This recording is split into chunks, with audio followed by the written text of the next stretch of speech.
क्या आपके साथ भी ऐसा होता है कि आप न्यू चार्ट देख के ब्लैंक हो जाते हैं? आपको समझ में नहीं आता कि चार्ट को एनालाइज़ करना कहाँ से स्टार्ट करना है? तो ये वीडियो आपके लिए है। अगर आप जानना चाहते हैं कि चार्ट को प्रॉपर्ली एनालाइज़ कैसे किया जाता है with simple tips and tricks, तो ये वीडियो को एंड तक ज़रूर देखिए। आज की वीडियो में हम देखने वाले हैं कि एक चार्ट का प्रॉपर एनालिसिस कैसे किया जाता है with step by step process in a simple way. ठीक है, इसमें हम लोग एग्जाम्पल चार्ट्स भी देखेंगे जिसके थ्रू समझेंगे कि कोई इवेंट कैसे होने वाला है, कब होने वाला है और किस तरीके से होने वाला है। तो चलिए वीडियो को स्टार्ट करते हैं। जब भी आपको कोई न्यू चार्ट दिखेगा तो आपको फर्स्ट प्रोसेस क्या करना है, ठीक है, फर्स्ट स्टेप क्या है चार्ट देखने का, वो हम देखने वाले हैं। तो कोई भी चार्ट को एनालाइज करने का फर्स्ट स्टेप होता है इस चार्ट का प्रॉमिस देखना कि आप जो इवेंट देख रहे हैं उस चार्ट में, क्या वो उस इवेंट का प्रॉमिस है उस चार्ट में। या तो कई बार ऐसा होता है कि ट्रांजिट और दशा बताते हैं कि वो इवेंट होने वाला है, बट उस चार्ट में उस चीज़ का प्रॉमिस नहीं है, तो फिर वो इवेंट होगा ही नहीं। फॉर एग्ज़ाम्पल, कई बार ऐसा होता है कि एस्ट्रोलॉजर बताते हैं, कई एस्ट्रोलॉजर बताते हैं कि अभी आपके मैरिज के योग बन रहे हैं, बट उनकी प्रेडिक्शन गलत हो जाती है। कई बार ये देखा गया है कि एस्ट्रोलॉजर को बोला जाता है कि नहीं, आपकी प्रेडिक्शन तो गलत हो गई, बट चार्ट में दिखा रहा था अकॉर्डिंग टू दशा एंड ट्रांजिट की आपकी मैरिज होने वाली है। बट उस चार्ट में अगर मैरिज का प्रॉमिस है ही नहीं, तो दशा और ट्रांजिट आके चले जाएंगे और आपकी मैरिज होगी नहीं। या तो अगर वहाँ पे अगर मैरिज के चांसेस या फिर योग दिखा रहे हैं उस टाइम पे, तो आपका हो सकता है उस टाइम पे रिलेशनशिप बने, आप किसी पर्सन के साथ इन्वॉल्व हो रिलेशनशिप में, ये हो सकता है। बट मैरिज के चांसेस नहीं होंगे क्योंकि उस चार्ट में मैरिज का प्रॉमिस है ही नहीं। इवेंट के प्रॉमिस को हम एक रिलेटिव एग्जांपल से समझते हैं। आप समझ लीजिए आपका हॉरोस्कोप, आपका जो चार्ट है, आपकी जो बर्थ चार्ट है, वो एक लैंड है और उस लैंड की फर्टिलिटी कितनी है। फॉर एग्जांपल, एक लैंड है और अगर वो लैंड बहुत ही फर्टाइल है तो उसमें अगर आप थोड़े से भी अनाज उगाओगे तो उसकी प्रोडक्टिविटी बहुत ही ज़्यादा होगी। वही एक बंजर ज़मीन है, एक अनफर्टाइल लैंड है, वहाँ पे आप कितने भी अनाज उगा लो, वहाँ पे प्रोडक्टिविटी कम होगी कंपेयर टू फर्टाइल लैंड। वैसे ही आपको इवन चार्ट के प्रॉमिस को देखना है। अगर आपका चार्ट बहुत स्ट्रॉन्ग है, ठीक है, तो उसकी फर्टिलिटी बहुत ज़्यादा है, इट मीन्स वो बहुत ही अच्छे रिज़ल्ट देने के काबिल है विथ लेस एफर्ट्स। सेम हम अपने आपके हॉरोस्कोप की फर्टिलिटी चेक करेंगे, आपके हॉरोस्कोप की स्ट्रेंथ चेक करेंगे थ्रू वेरियस पॉइंट्स। ये यहाँ पे मैं आपको बहुत से पॉइंट्स बताऊंगी जिसके थ्रू हम लोग चेक करेंगे कि आपके हॉरोस्कोप की स्ट्रेंथ कितनी है, आपके चार्ट में कौन से इवेंट प्रॉमिस हो रहे हैं। अगर आपको देखना है कि आपके चार्ट में कोई इवेंट प्रॉमिस हो रहा है या नहीं, तो इसके लिए हम लोग देखेंगे, फर्स्ट चीज़ जो देखेंगे ये होगा हाउस एंड हाउस लॉर्ड। हम लोग देखेंगे उस हाउस की स्ट्रेंथ कितनी है और वो जो जिस हाउस को एनालाइज कर रहे हैं उसका हाउस लॉर्ड कितने ही अच्छे तरीके से प्लेस्ड है इन चार्ट। जिस हाउस को हम लोग देख रहे हैं वहाँ पे अगर बेनिफिक प्लैनेट प्लेस्ड है और उसका लॉर्ड किसी बेनिफिक हाउस में जाके बैठा है, फॉर एग्जांपल अगर उसका लॉर्ड केंद्र त्रिकोण में जाके बैठा है, तो वो ही बहुत ही अच्छा रिजल्ट देगा house. And the second point जिससे हम स्ट्रेंथ चेक कर सकते हैं वो है एस्पेक्ट। अगर जिस हम हाउस को एनालाइज कर रहे हैं उस पर किसी बेनिफिक प्लैनेट का एस्पेक्ट है, एंड जब मैं यहाँ पे बेनिफिक बोलती हूँ इट मीन्स फंक्शनल बेनिफिक। जो चार्ट को हम एनालाइज कर रहे हैं, जिस असेंडेंट को एनालाइज कर रहे हैं, उसके लिए बेनिफिक प्लैनेट कौन से हैं, अगर वो प्लैनेट अगर उस हाउस को देख ले तो वो हाउस बहुत ही अच्छा रिजल्ट देना स्टार्ट कर देंगे। एंड द थर्ड पॉइंट, जिस हाउस को एनालाइज कर रहे हैं वो हाउस अगर शुभ कर्तरी में है या पाप कर्तरी में है। अगर वो हाउस शुभ कर्तरी में है तो वो हाउस अच्छा रिजल्ट देंगे, उस हाउस की स्ट्रेंथ बहुत ज़्यादा हो जाएगी। इट मीन्स हम लोग क्या कर रहे हैं यहाँ पे, हम लोग हाउस वाइज स्ट्रेंथ चेक कर रहे हैं और इसी के थ्रू ओवरऑल हमको चार्ट की स्ट्रेंथ पता चलेगी। अगर आपके चार्ट में 4 या फिर 4 से ज़्यादा हाउस स्ट्रॉन्ग हो जाएंगे तो आपके चार्ट को एक अच्छा चार्ट माना जाएगा, एक स्ट्रॉन्ग चार्ट माना जाएगा। और जब भी आपका चार्ट स्ट्रॉन्ग होगा इट मीन्स आप बहुत ही कम एफर्ट्स करके अपने अकॉर्डिंग अच्छे डिज़ायर्ड रिज़ल्ट प्रोड्यूस कर सकते हैं। इट मीन्स आपको कम मेहनत करनी पड़ेगी कंपेयर टू अ पर्सन जिसका चार्ट उतना स्ट्रॉन्ग नहीं है। इसको हम एक और रिलेटिव एग्जांपल के साथ समझ सकते हैं। जैसे अगर एक पर्सन है जिसके डीएनए में ही एक कुछ पर्टिकुलर जीन है, फॉर एग्ज़ाम्पल किसी पर्सन के डीएनए में है जीन कि वो अच्छा स्विमिंग कर सकता है, ठीक है। यहाँ पर मैं सिर्फ एक एग्ज़ाम्पल ले रही हूँ स्विमिंग का, ही ऐसे कोई भी और भी फैक्टर आप ले सकते हैं। किसी पर्सन का सपोज़ ब्लैक हेयर का जीन है, तो उसका ब्लैक हेयर का जीन होगा तो उसका नेचुरली वो चीज़ आएगा कंपेयर टू अ पर्सन जो आर्टिफिशियली ब्लैक कलर कर रहा है या फिर जो आर्टिफिशियली अपने हेयर कलर करवा रहा है। ऐसे ही आपका बर्थ चार्ट आपकी नेचुरल टेंडेंसी, आपका स्ट्रेंथ, आपकी वीकनेस को बताता है, जो कि आप बर्थ से आप इनेटली लेके आए हैं। ऐसे ही आपके बर्थ चार्ट को स्ट्रेंथ करने के कुछ और पॉइंट्स हैं, जैसे कि अगर कोई प्लैनेट भाव मध्य में लोकेटेड है, ठीक है, अगर कोई प्लैनेट भाव मध्य डिग्री में है तो वो अच्छे रिजल्ट देगा, वो अपना रिजल्ट क्विकली देगा कंपेयर टू अ प्लैनेट जो कि इस डिग्री से दूर है। अब ये भाव मध्य क्या होता है ये हम लोग जानते हैं। आपकी जो भी असेंडेंट डिग्री है उससे +-3 डिग्री है, उसके अगर आसपास कोई भी प्लैनेट होगा तो उसके रिजल्ट क्विकली और अच्छे आएंगे। नेक्स्ट चीज़ हम लोग जो चेक करेंगे चार्ट की स्ट्रेंथ चेक करने के लिए, वो होंगी अवस्था, प्लेसमेंट। प्लैनेट कैसे प्लेस्ड हैं, क्या वो अपनी अच्छी राशि में है, क्या वो एनिमी राशि में है, फ्रेंडली राशि में है, न्यूट्रल राशि में है, क्या वो एक्सॉल्टेड है, डेबिलिटेड हैं, रेट्रो हैं, कंबस्ट हैं।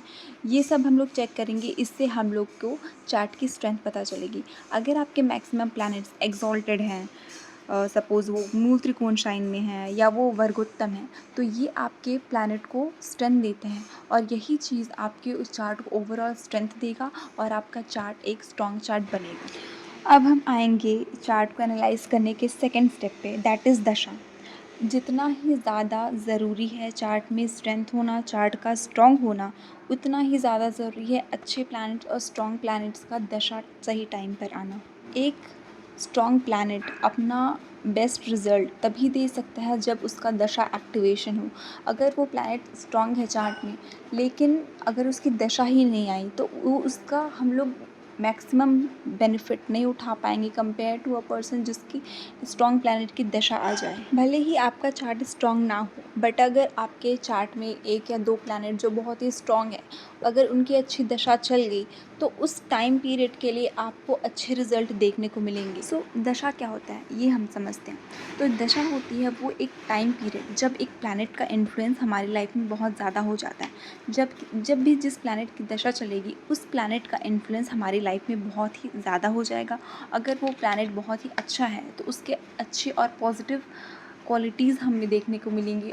अगर हम लोग चेक करें दशा में कौन सी दशा आपकी फेवरेबल होगी और कौन सी दशा अनफेवरेबल होगी, तो जब भी आपके केंद्र और त्रिकोण की दशा आएगी तो ये दशा आपके लिए फेवरेबल होगी और जब भी आपके 6, 8, 12th की दशा आएगी तो ये अनफेवरेबल होगी, बिकॉज़ ये जो है नेगेटिव हाउसेस हैं और ये नेगेटिव एनर्जी कैरी करते हैं, तो उसका इफ़ेक्ट आपकी लाइफ में आपको देखने को मिलेगा।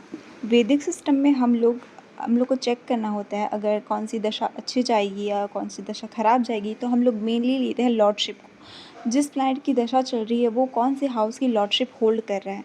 अगर वो अच्छे हाउसेस की लॉर्डशिप होल्ड कर रहा है तो वो अच्छे रिजल्ट देगा। वही अगर नेगेटिव हाउसेस की एनर्जी कैरी कर रहा है तो वो आपको नेगेटिव रिजल्ट देने की कैपेबिलिटी रखता है।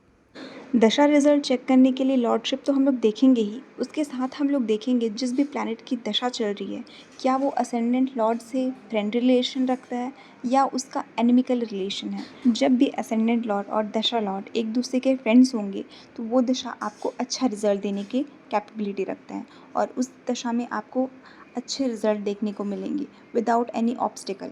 बट यहाँ पे हम लोग सिर्फ एक ही पॉइंट से चेक नहीं कर सकते कि कोई दशा आपकी अच्छी जाएगी या ख़राब जाएगी। देयर आर वेरियस पॉइंट्स जो हमको कंसिडर करने पड़ते हैं दशा रिजल्ट चेक करने के लिए। ऑल्सो आपकी कोई भी दशा टोटली ख़राब नहीं जाएगी क्योंकि दशा महादशा के अंदर भी आते हैं अंतर्दशा प्रत्यंतर दशा, तो वो चीज़ आपके रिज़ल्ट को चेंज कर सकता है। वहाँ पे अगर सपोज़ आपकी कोई ख़राब दशा चल रही है, सपोज़ राहु की दशा है, राहु की दशा होती है 18 ईयर्स की, तो ज़रूरी नहीं है आपकी राहु की 18 ईयर्स की दशा ख़राब ही जाएगी। वहाँ पे आते हैं अंतर्दशा प्रत्यंतर दशा, उसमें आपके अच्छे रिज़ल्ट आने के चांसेस हो जाते हैं बिकॉज़ वहाँ पे चीज़ें और चेंज हो जाएंगी। इन्हीं सब पॉइंट से हम लोग दशा रिज़ल्ट एनालाइज करते हैं और इसी से पता चलता है कि कोई दशा आपके लिए अच्छी जाएगी, ख़राब जाएगी, एवरेज जाएगी या फिर बहुत ख़राब जाएगी। हमने अभी तक 2 पॉइंट कवर कर चुके हैं, that is promise of horoscope and दशा। अब हम लोग थर्ड पॉइंट पे आते हैं। हॉरोस्कोप एनालाइज करने का थर्ड स्टेप होता है ट्रांजिट। ट्रांजिट से हम लोग को ये पता चलता है कि कौन सा इवेंट्स कब होंगे। ये ट्रांजिट हमें बताते हैं कि उस इवेंट का टाइमिंग क्या होगा। तो इसके लिए सबसे पहले जान लेते हैं ट्रांजिट किसे कहते हैं।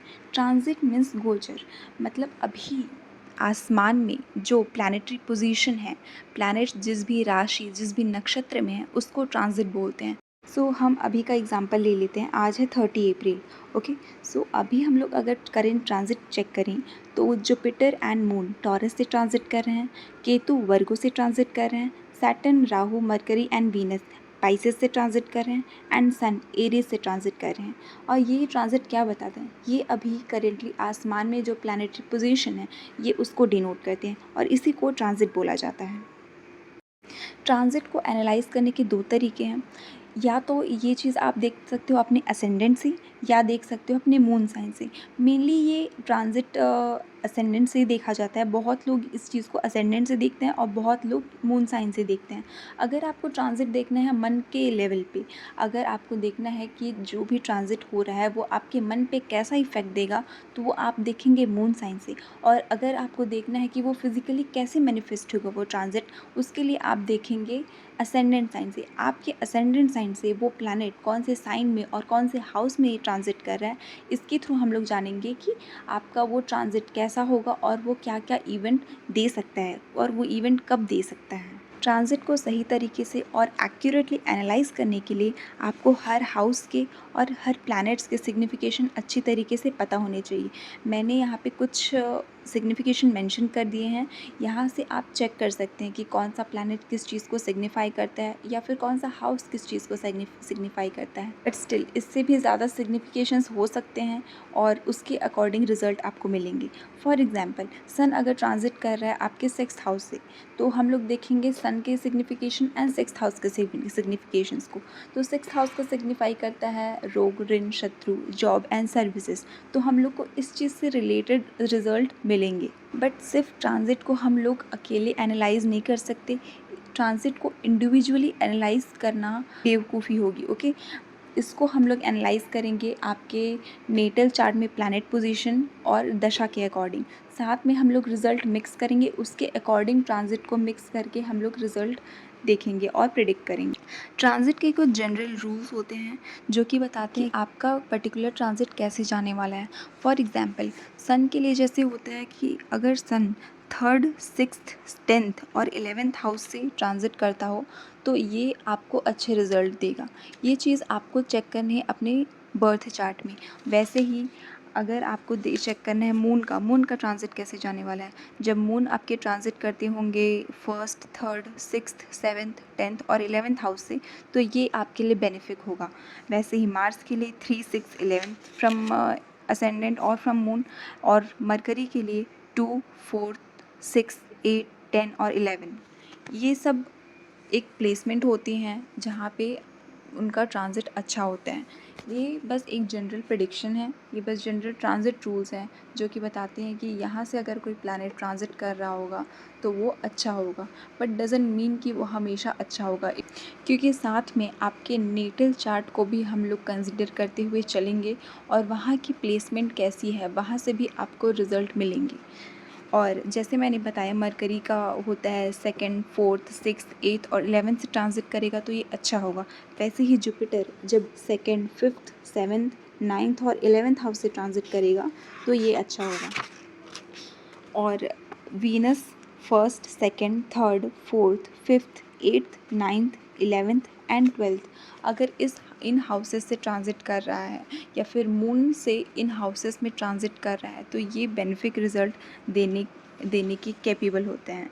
वैसे ही सैटर्न 3rd, 6th, 11th में ट्रांजिट करता है तो ये बहुत ही बेनिफिक रिज़ल्ट देता है। बट ट्रांज़िट में एक और चीज़ नोटिस करने वाली बात है कि जब भी कोई प्लैनेट आपके किसी हाउस से ट्रांज़िट कर रहा होगा, तो ये तो नहीं होगा कि पूरा टाइम उस पूरी ड्यूरेशन में अपना रिज़ल्ट देगा।